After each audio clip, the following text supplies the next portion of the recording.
What's up, everybody? Just going over Thursday, January 11th's price action, just so you can see what happened and how you could have played this using quarterly theory. It was a very tricky day, that's for sure.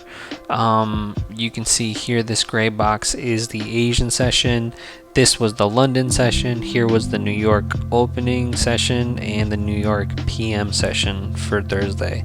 And I say it was a little tricky because in terms of quarterly theory, it let me delete this out real quick.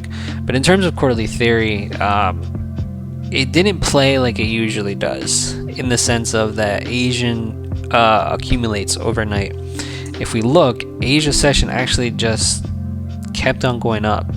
So in that instance, I would have considered Asian session to be X rather than A, because usually we play AMDX.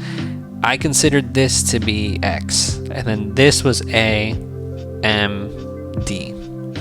And so the reason why is because Asia didn't accumulate. It was a continuation of the move prior. We see here that we have a bullish structure, and then Asia just kept going. And then I considered London to be accumulation because look at that. We started here, came up a little bit, came right back down, and ended roughly around the same spot. So XAMD. Unfortunately for me, when I played Asian session, I did not know it was going to be X. I thought this was an accumulation start, manipulation up, taking out this high, and so I went short. Obviously got stopped out on that short, did not do so well. And because I saw that price just kept going up like this, not respecting any kind of AMD formation here, I decided I would just not get up for the London session. But you still could have played it. Actually, no. Looking at it, let me double check that. This also did not work out well, right? We have accumulation here for the first quarter, another accumulation phase, and then here we have it coming up and then coming right back down, which was like another accumulation phase and another. So it was just all over the place. London was just not a good place to trade. And so when I woke up for the New York session, I noticed that, and I said that, I'm not going to play the New York session as if it is the distribution, but rather I was going to play it like manipulation. And how was I going to play it like that? So when I play London, I don't consider the price action from Asia.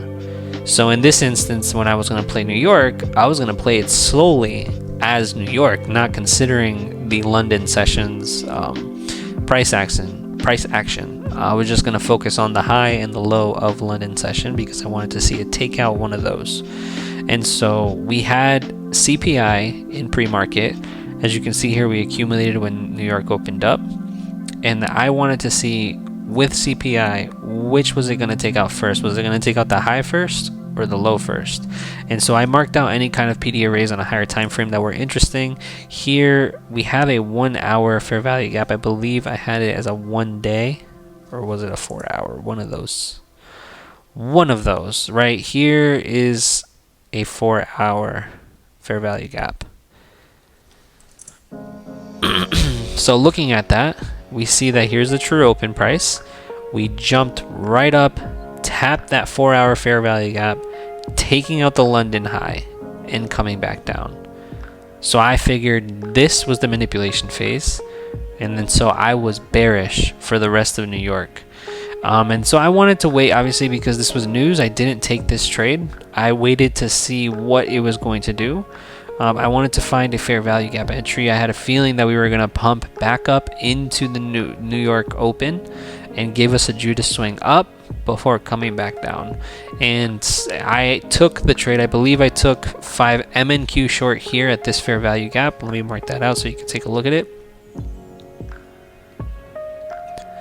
Took 5 there, and then I took another 5 contracts there short to equal 1 total NQ.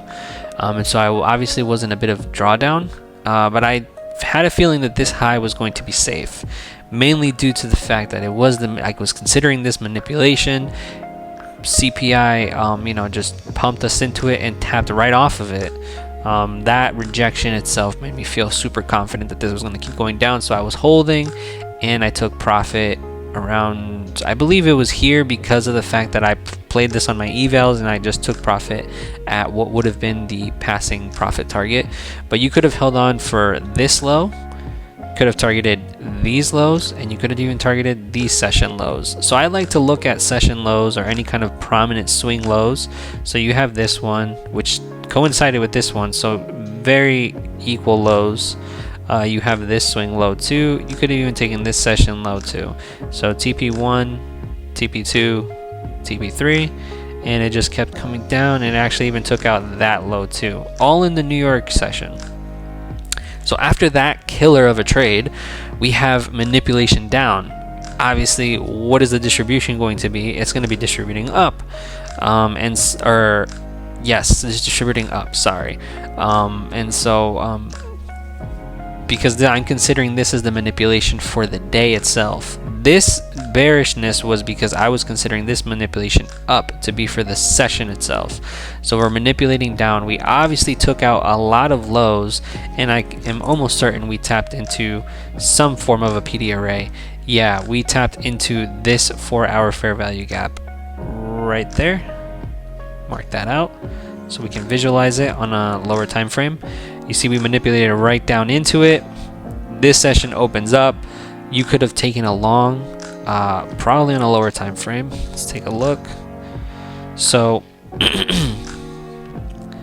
we just see the structure that's coming in, right?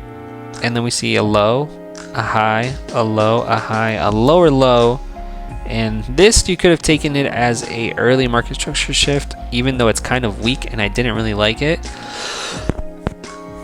Sorry. And so you could have waited to see if it was going to create a newer low, and it didn't. It created a higher low, and then here we get a much better market structure shift. Obviously, could have taken the retracement into a fair value gap, an order block of any kind, leaving your stop below this low here, and you could have targeted the mini session highs and lows. So here was, if your entry is around this area, you could have targeted this high, that swing high, and then obviously the rest would have been just flat.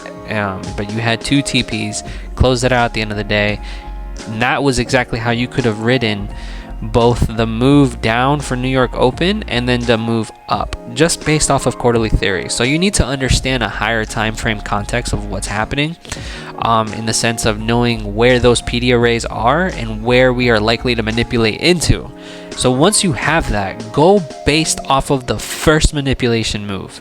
This, if you weren't if you didn't see the news drop, you wouldn't have recognized that we had manipulated up first, then down. So that's what you need to go off of, based off of the first manipulation move.